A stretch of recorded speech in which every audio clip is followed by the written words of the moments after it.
Blog Talk Radio.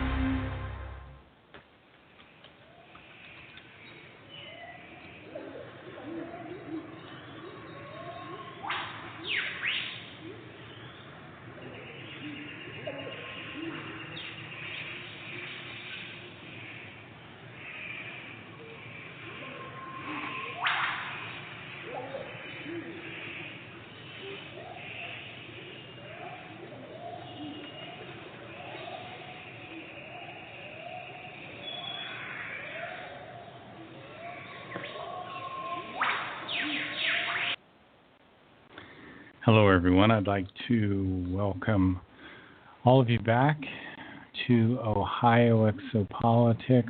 I'm your host, Mark Snyder. We're talking about the Billy Meier case. Edward Albert Meyer is a one-armed farmer from Switzerland. He lives in a tiny mountain village in Switzerland called Hinterschmid-Ruti. That's basically in a pine forest. And Billy lives about 52 minutes east of Zurich. He grew up in northern Switzerland in an area called Bublak, Switzerland, and as a young boy he would see the American bombers fly over, and occasionally one would be shot down by a Swiss aircraft. Billy is very unusual. He's written 40 books, over 40 books, some 2,000 plus contact reports. He's written hundreds and hundreds of bulletins. Billy's most important writings, in my opinion, deal with something he calls the spiritual teachings, but he also goes into great depth into our history. And the history on the earth is very much different than what we've been told. The history of earth goes back quite a long way, and there have been very, very advanced civilizations here on the earth that have risen and fallen, and these advanced civilizations were started by human beings, and human beings from other worlds. Not only other worlds, but human beings in other worlds in different space-time configurations. And the Meyer material explains that in our universe there are 9 dimensions. And you could think of these dimensions as kind of variations on our current reality. Our current reality, the galaxy, the planets, the solar system, the galaxies, I should say,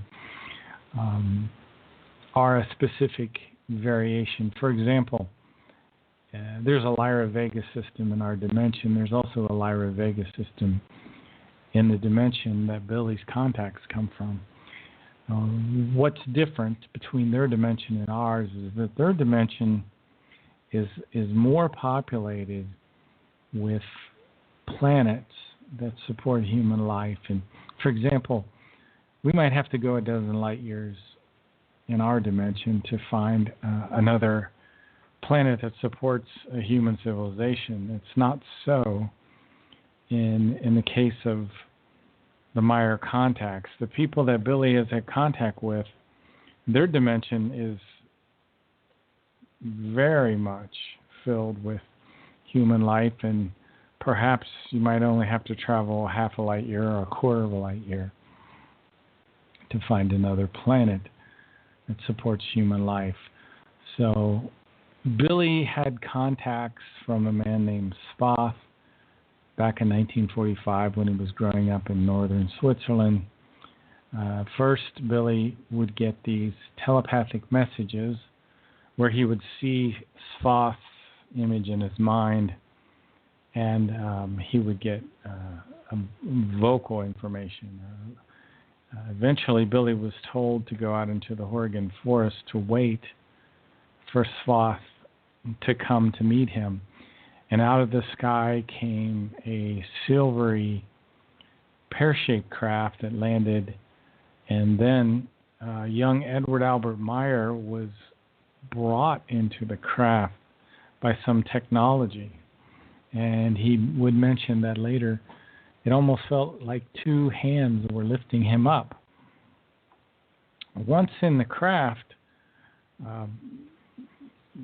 Billy could see many different displays where Svath was watching various people, and Svath would take Billy up into Earth orbit and start to tell him about his previous lives. You see, Billy has had multiple lives here on the Earth. He's been the people that we call Enoch, Elijah, Isaiah, Jeremiah, Emmanuel, and Muhammad.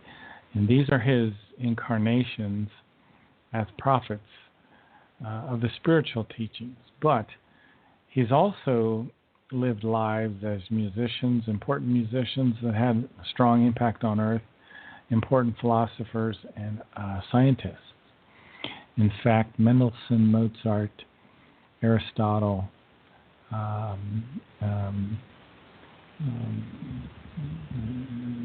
just to name a few. Billy has had other lives that were extremely important. One of his previous lives was a man named Nocodamian. Nocodamian is very ancient. In fact, Billy's spirit form is about 9.6 billion years old. So the Meyer information refers to him, his spirit, his spiritual consciousness, as the universal prophet. And what the universal prophet does is the universal prophet is incarnated on worlds that are behind, so to speak, in their spiritual evolution. And Edward Albert Meyer, his spiritual consciousness, has been a teacher on the earth and prior to the earth, a teacher of the spiritual teachings. What are the spiritual teachings? Spiritual teachings include concepts related to the creation, first of all. What is the universal consciousness? The Meyer information explains that there is a spiritual intelligence in our universe. It's not a heavenly Father. In fact, it really doesn't have a personality. It radiates love. If you can imagine something that has more in common with perhaps the ocean or gases or stones, this is what the universal intelligence is like. It's called a Wesenheiten in the German, and it evolves according to a predetermined plan, whereas human beings are Wesen, and we have personalities, and we make choices to either not evolve or to evolve. And the purpose of our life is the evolution of our consciousness. Now, the universal consciousness, it has a kind of a fixed and predetermined evolution. And it's not a God, it's not a Heavenly Father. It's not going to save you from a natural disaster.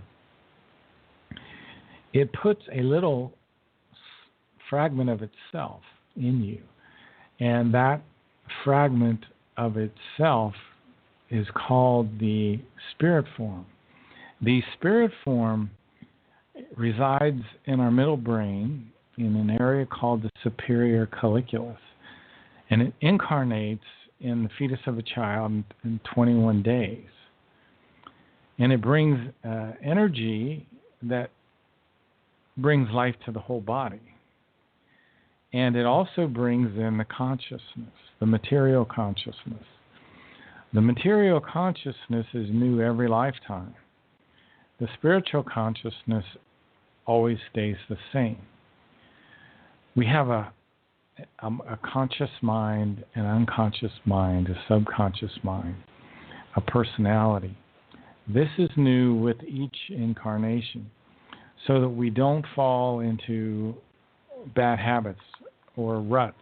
And this is nature's way of helping our evolution.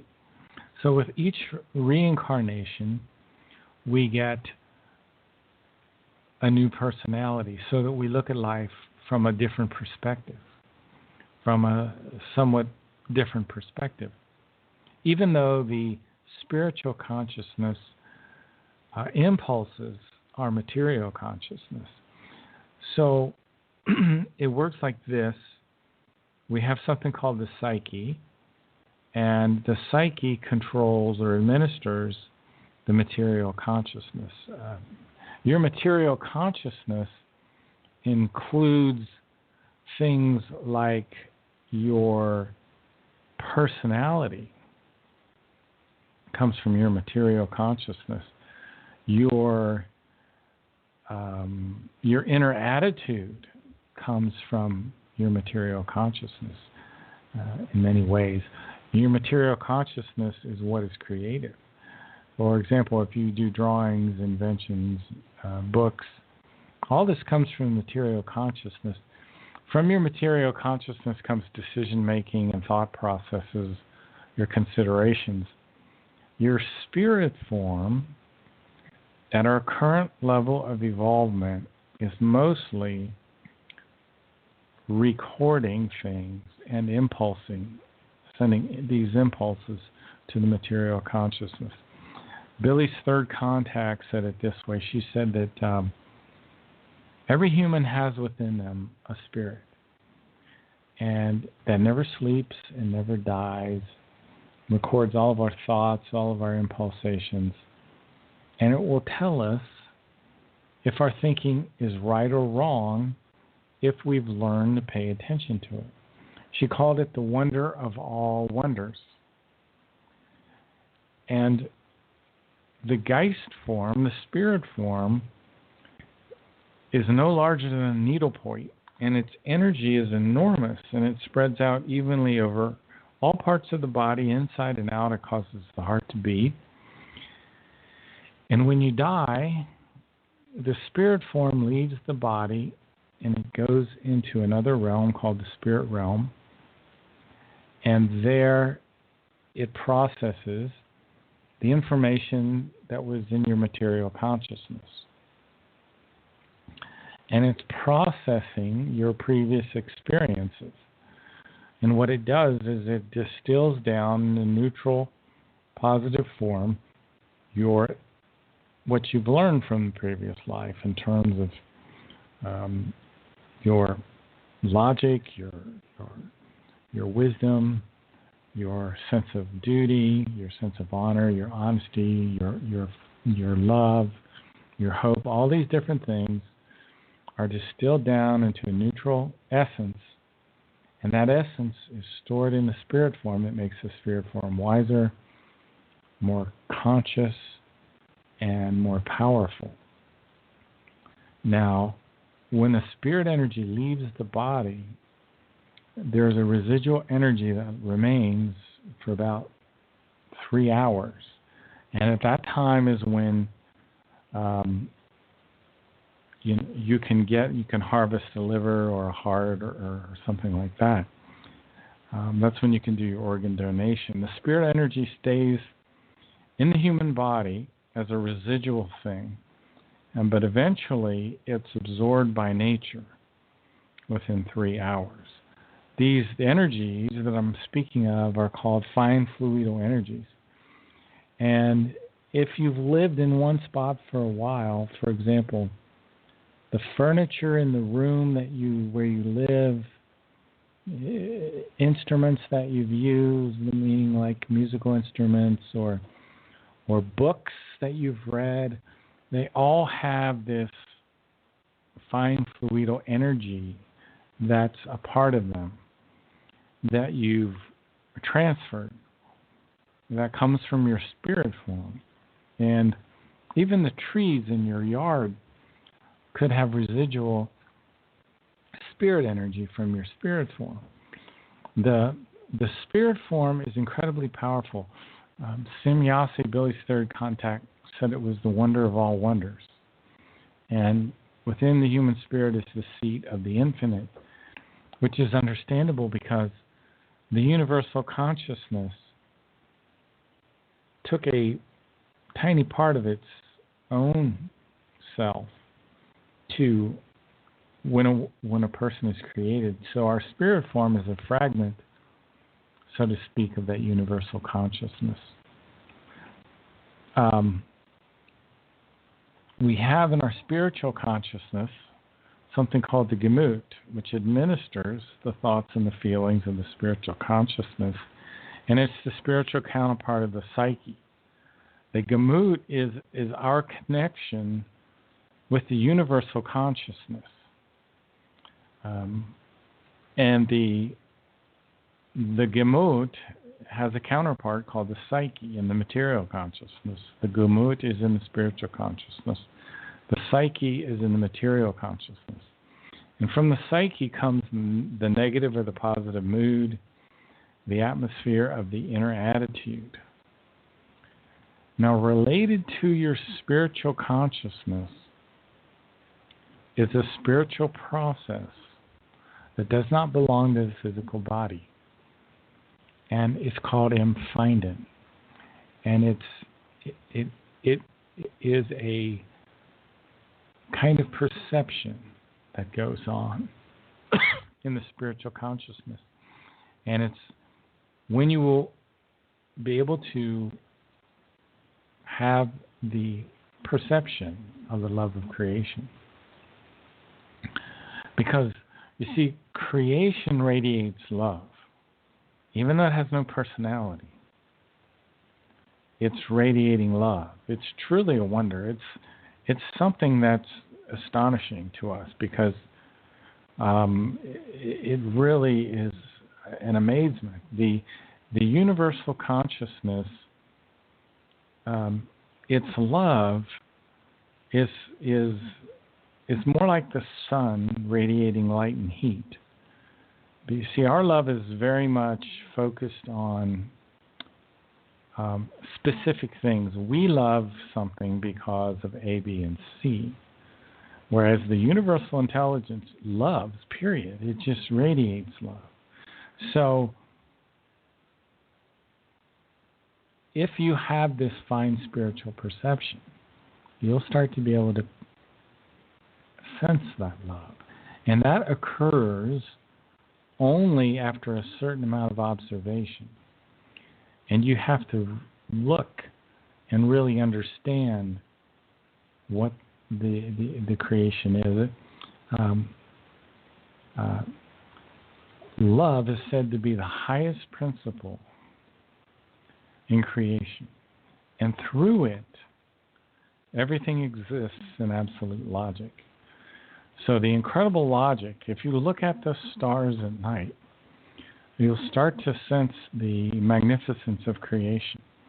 And those hundreds of billions of stars that you're seeing are all a manifestation of the love of creation.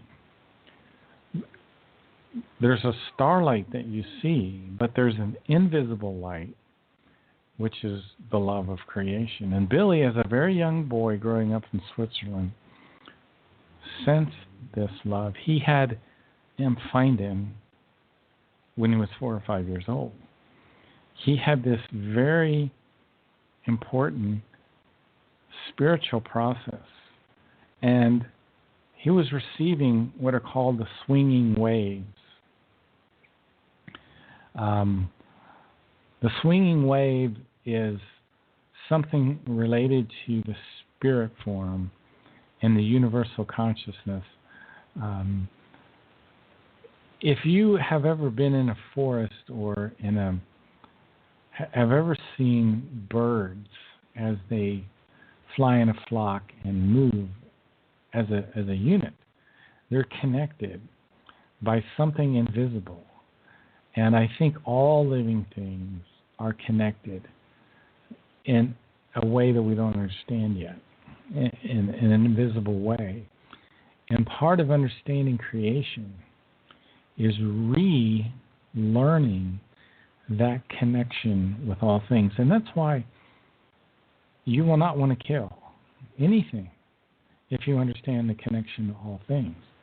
Because what you are seeing, in some sense, is yourself, because you're seeing yourself in all things. Because everything in the universe is one, and it's all bound together. And every tiny plant and every tiny animal fulfills its purpose in love. Love is the highest principle in all creation. And the incredible splendor of nature is the visible expression of the love of creation. You see, creation is radiating love, but it's not a God. The notion that we have in our religion of God is something that I think was put there. In fact, if you go back to ancient times, and this is something we talked about, there was a man named Eris the Barbarian who came here many thousands of years ago. And he was a man from another world. He was what's called a king of wisdom. He conquered Hyperborea. His son Arian conquered India and Pakistan, those regions of the earth. And they got started the process that would eventually lead to the great war between Atlantis and Lemuria. And after that war, it almost completely wiped out the earth. An extraterrestrial came back here to the earth to set himself up as the leader, kind of the dictator of the earth. He was a distant descendant of Eris the Barbarian. His name was Jehovan. And Jehovan, if my memory serves me correctly, was killed by his third son, Jehav.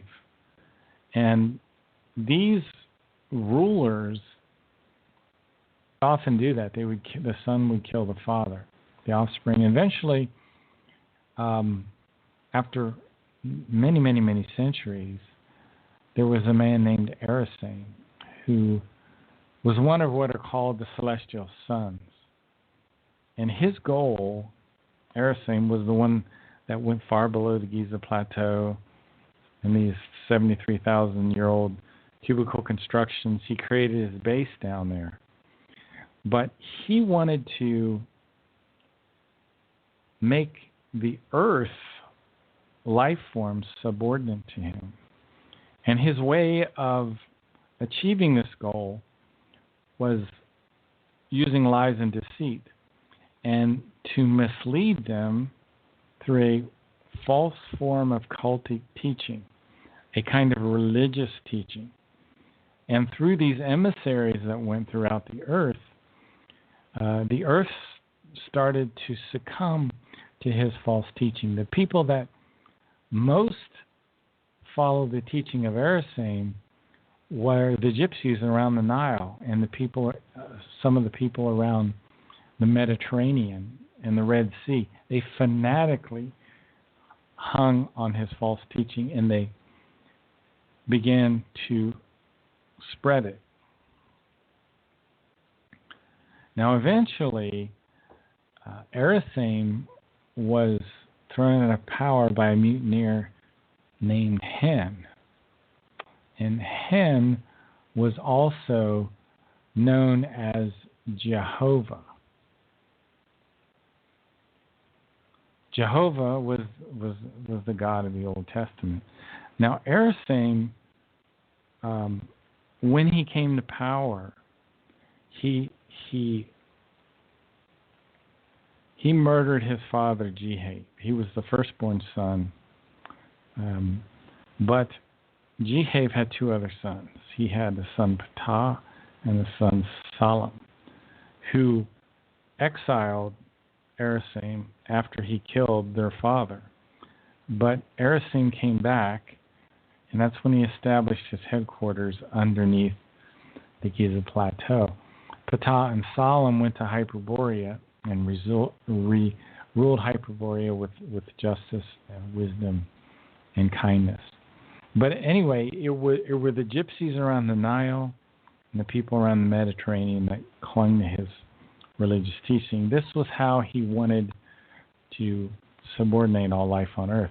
In the same process, when eventually Erising was thrown out of power by the mutineer called Hen, and this occurred around 3010 BC or so.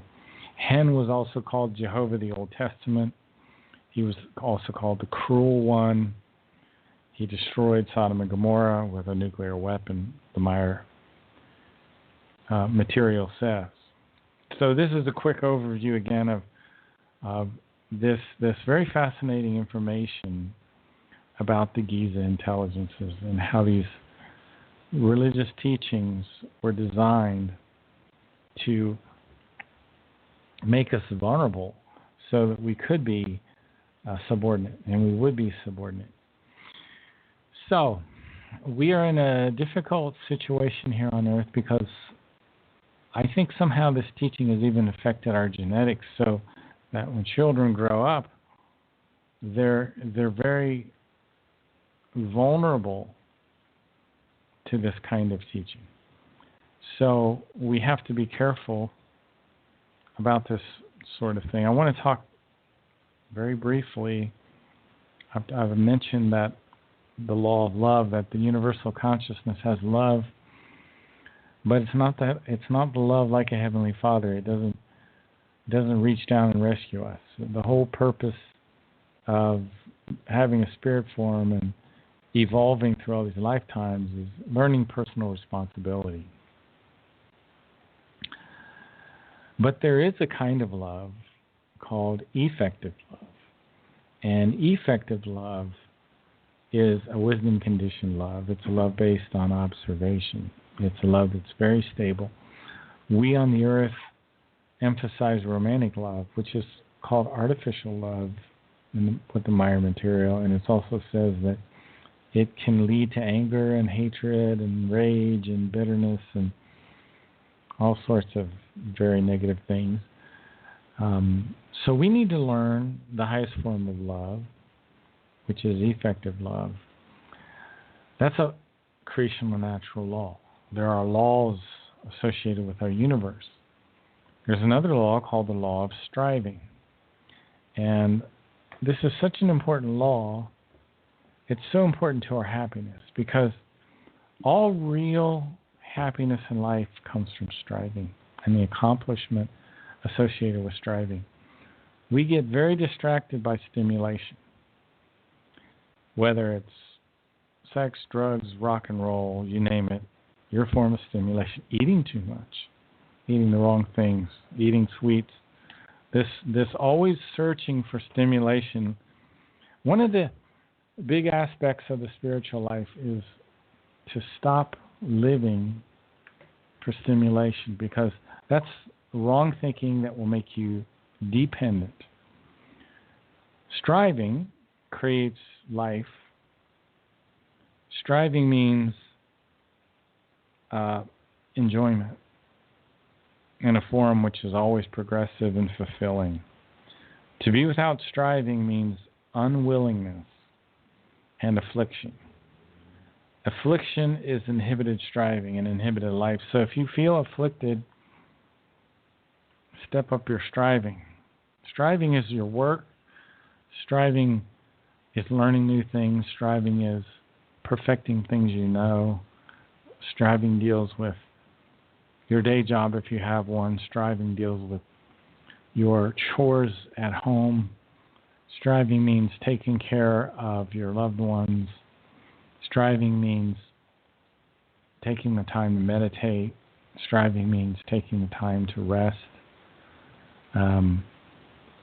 Striving is very important. But inhibited striving and inhibited life bring inhibited evolution, stagnation. And I'm going to read a bunch of negative words here that Billy has written that come to you when you're not striving enough. Hopelessness, grief, confusion, irrationality, joylessness, cognitionlessness, unpeace, disharmony, lovelessness, resentment, lies, deceit, and reluctance for life. Ultimately, you will have no motivation for life. If you have stopped striving. Striving is the fundamental law of all evolution. Without striving, there is no life. So, one of the interesting things about Colonel Wendell Stevens is that when he went to visit Billy, and I think this is true to this day, he was really amazed that Billy was the kind of guy that was always moving, always doing something, always working. Billy would very seldom just sit and talk. If you wanted to talk to Billy, you had to go off with him to go work on something. And that's the only way he would talk to you, if you were willing to work. So he was living by this law of striving. That's why he is that way. There's also something called the law of harmony. And this is the bipolar structure or composition of everything that lives. So there's a negative and a positive to everything in life. And we have to maintain this neutral positive thinking. And if you start to think negatively or you start to think too positively, that should be a little signal for you that you need to refocus. Let me read from the Might of Thoughts here. The feelings are formed correspondingly, each according to the kind of thoughts, and the feelings then determine the state of the psyche, positive or negative. If the form of thoughts is positive, then the same kind of feelings arise through which the psyche is formed, positive and equalized. However, if the form of the thoughts is negative, then the feelings also become negative, whereby the psyche becomes disturbed and unequalized. If this state is maintained further, then, as a result of the continually negative thoughts, the feelings become correspondingly also increasingly negative and transmit themselves in this form to the psyche, which whereby becomes increasingly negative, increasingly unequalized, and finally disturbed and sick. Naturally, in this form, the thoughts and the disturbed or sick psychical state becomes the burden of the human being, because his or her individual life becomes disturbed in every regard. And this is what uncontrolled negative thinking can do. It becomes a vicious cycle that's very, very hard to break. And you have to concentrate very hard to break this negative cycle. Let me continue. Thoughts and feelings thus form the vicious cycle which influence the psyche, because the disturbed or sick psyche in turn influences the feelings in a negative form. The feelings grow from your thinking. Good thoughts lead to good feelings, which lead to good habits, which lead to good circumstances in your life. You are the master of your own destiny. You can create good circumstances in your life. You have the power to do that. It takes constant observation of your thinking and correction and steering of your thinking. In turn, let me continue. Such sustaining conditions in which the affected human being increasingly falls prey, and from which he or she is no longer able to free himself. It becomes a very, very difficult thing freeing yourself from this negative cycle. Meditation can help free you from it. Hard work can help free you from it. Slowly, you'll return to a natural state of thinking. Being in nature can free you from it. Wish dreams. Hold on to certain good thoughts. Focus on those. Return back to those thoughts. This is the importance of your thinking, your material consciousness. One of the German terms that often comes up in the Meyer material is Wesen. A Wesen is an independently existing life form with its own individuality and its own personality. The embryo in the womb, before the spirit form comes in, is only living an impulse-based existence. When the spirit form comes in, along with the consciousness and personality, we become a human being. And we have a personality. Our dogs and cats have personalities. We are Wesen, as opposed to the Wesenheiten, which is an immaterial material existence form without a self-determining possibility of evolution. The free will does not play a role in the evolution of certain energies, stones, water, and gases, and either not very much the universal consciousness can alter its evolution. It just kind of takes place in an almost robotic way. Another term that sometimes comes up in the Meyer material is Gewalt, which is a brutal execution of elemental might or force. Asartung is another term that comes up, which means to get very badly out of control of the good nature. And this occurs when these rotating thoughts, these negative rotating thoughts occur. Let me continue about this concept here again. And first stage to correcting any problem is really to define it. And you may have recurring themes of negative thoughts. And I've had those. And that can plague you. In other words, you're recalling something from your memory that produces a whole chain reaction of thoughts of a negative nature. This is something you have to correct. First of all, you have to recognize it, though. Let me continue here. A physical illness can therefore be just as much the trigger as lovesickness, grief, poverty, hate, vindictiveness, jealousy, imperiousness, egoism, reaction of others, chronic clumsiness or wrong modes of conduct, burdens of social, professional, personal, or familiar kind, ongoing demands, being uneducated, inhibitions. So this wrong thinking is cyclical.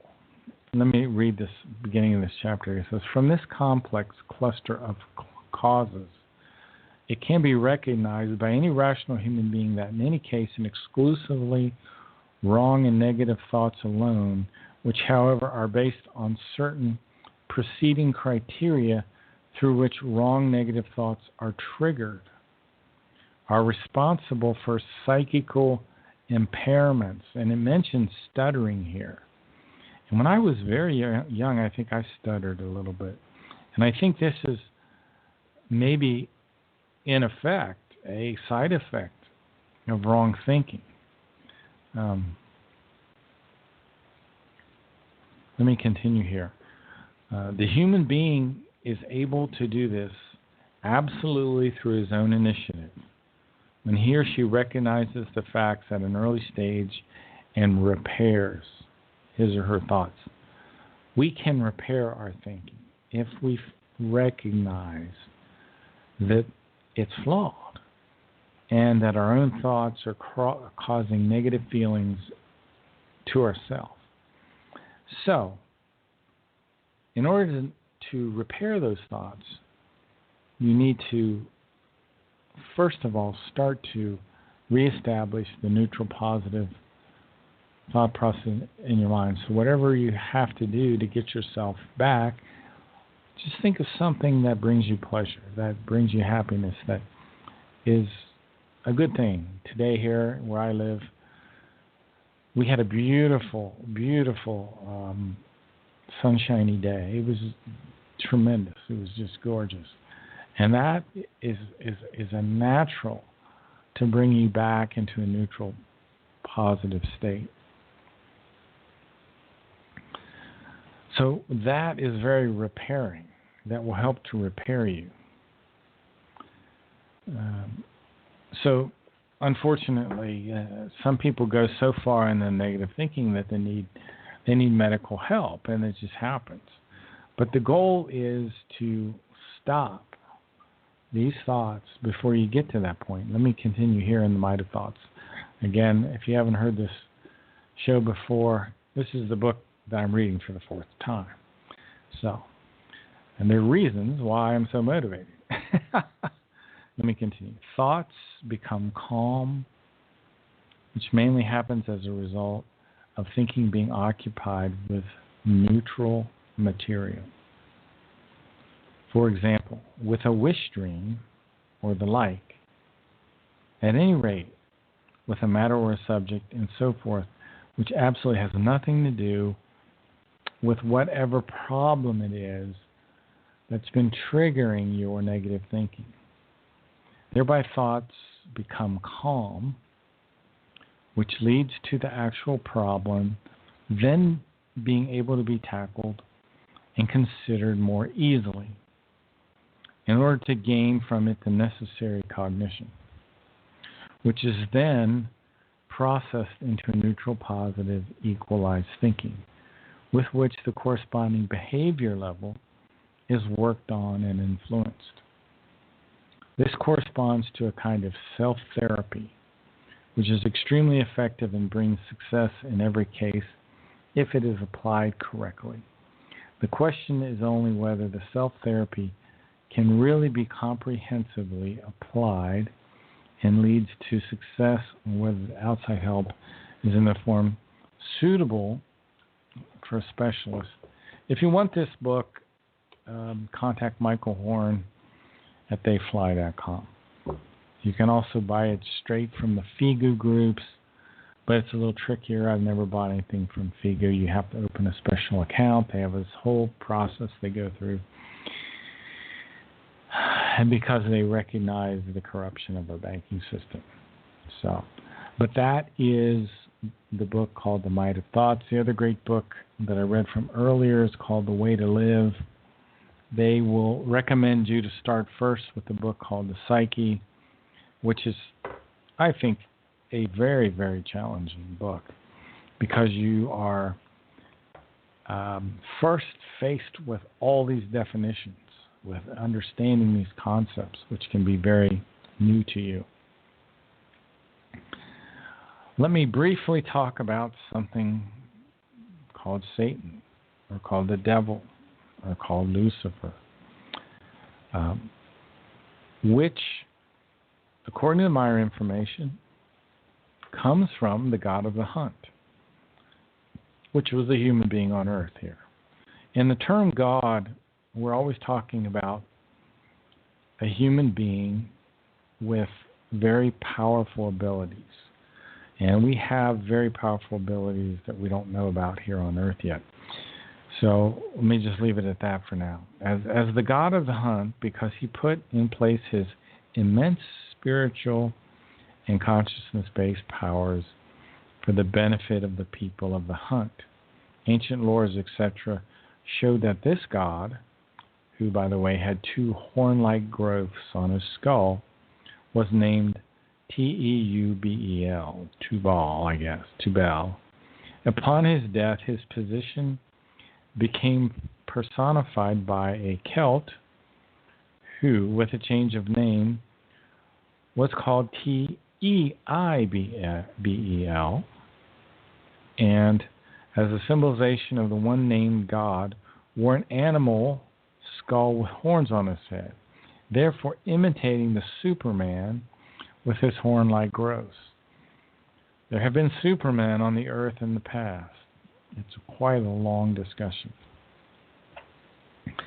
Over the course of the centuries and the millenniums, the name Tubal, Teubel, was changed countless times until the name Devil arose from it, a name that was seized upon by the young religions in memory of the named horned god, who was added as a secondary god, as an evil counterpart to the unhorned God of goodness and love. Good and evil was thereby created. Heaven and hell. It was then easy for charlatans, instigators of the people, and might-greedy individuals with a talent for fantasy to invent fables and stories which found favor with the people as holy words, and fundamental religious guidelines. Let me repeat again something I said earlier about Erisane, if I can. Erisane was the first of what are called the Giza intelligences, which were a group of extraterrestrial humans who used religion to try to control the people of the earth. And Erisane, after he killed his father, he was exiled by his two brothers, eventually came back to the earth. And his goal was to subordinate all life on earth to him. And he was going to do it through religious fables. And the people around the Mediterranean, particularly the Nile, the gypsies around the Nile, clung to his teaching fanatically, as did the other Mediterranean peoples. So this long line of rulers, and the next ruler of the Giza intelligence was the one we call Jehovah in the Old Testament. So this is what the Meyer material says happened to the earth humans. Let me read this. It says, through emissaries and earth humans who had succumbed to him, he mixed these teachings among the earth humans, whereby he soon won many followers. So this is Erisane. And he had these emissaries which would go out. These people at this time mostly stayed underground. It was primarily the gypsies on the Nile and the further vicinity of the Mediterranean and the sea who hung on to these false teachings and began to spread it. His successor was a man named Jehovah. So in Jehovah, we know much about Jehovah and what Jehovah did. In any case, I've been talking a little bit about the Giza intelligences, and we've talked about the spiritual teachings. So we're in a very, very difficult situation on the earth in that we have been intentionally manipulated by certain extraterrestrial groups. And because of that, we're on the wrong path in our evolution. And the year 220 is a possible, the beginning of the collapse of the United States. I cannot believe that our president has shot 6 missiles at Syria, but it has happened. So we're one step closer to this collapse. And in 1975, when Billy was on the Great Mothership, he was told by Ptah that the superpower, being the USA, could come to an end after 220 if nothing in this country improves. And we have enormous contradictions here in the U.S. Military machinations, as I've talked about, the decline of our culture. Billy also talks about the climbing religion and sectarianism. The criminal activity of our presidents, which include felonies. Our gigantic debt, which is at $16 trillion. But there are people here in the U.S. that are making a difference. And I think that there are people that are responding to the spiritual teachings.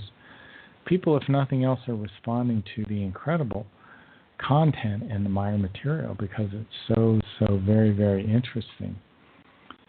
There are tremendous changes which are going on in what's called the Oort cloud, which is an extended shell of icy objects which are on the outermost reaches of our solar system.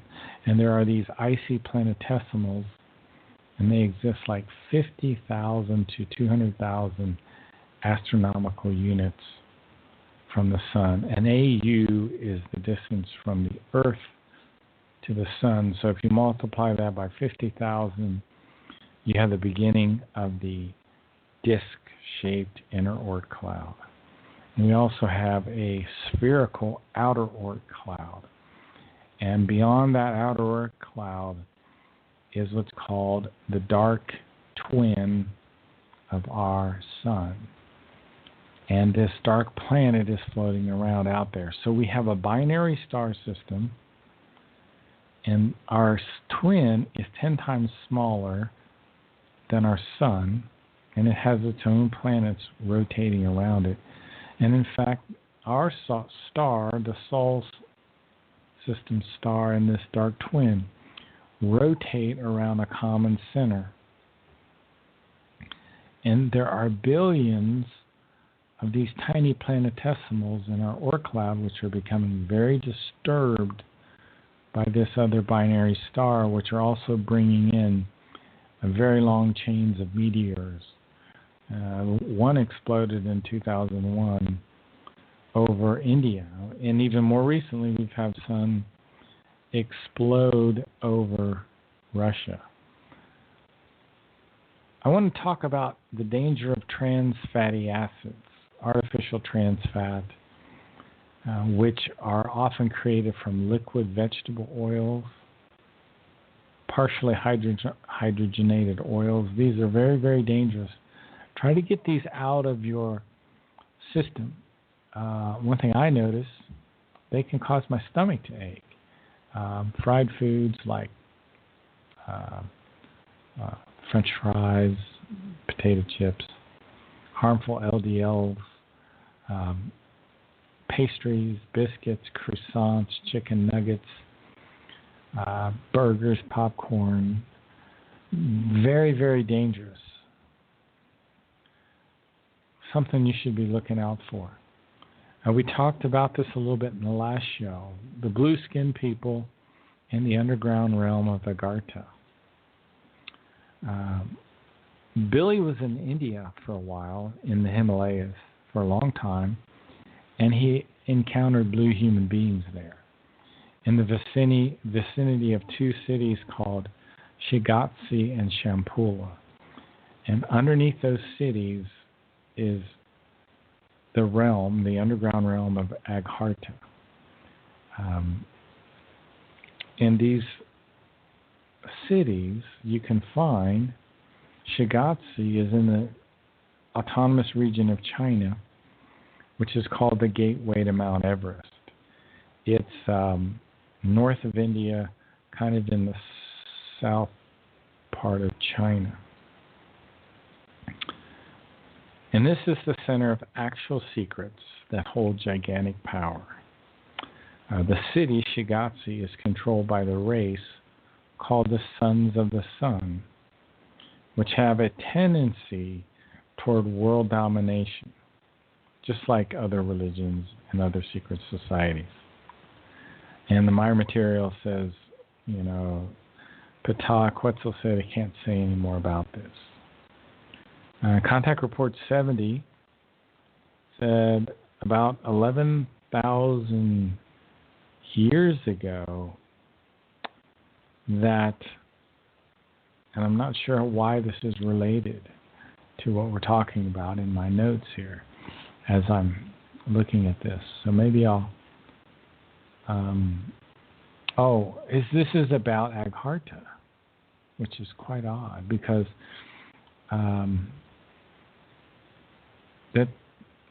let me read what it says. Named after Eris II, the India of today was at that time called Aryan, which, however, split off from Hyperborea after a few centuries, after 210 years to be exact, and joined with the inhabitants of Mu and Agartha.